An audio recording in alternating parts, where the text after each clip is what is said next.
সুন্দরবনে প্রবেশ করে গেছি।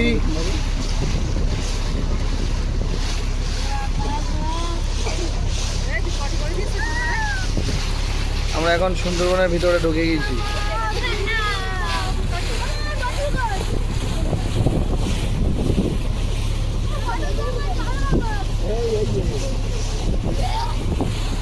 এই এখানে দেখ হরিণ দেখা যাচ্ছে, ওই দেখ।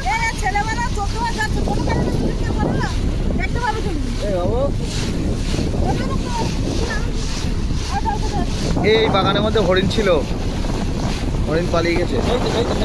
কই কই কই কই কই বলো তো, কই কই কোন দিকে কোন দিকে?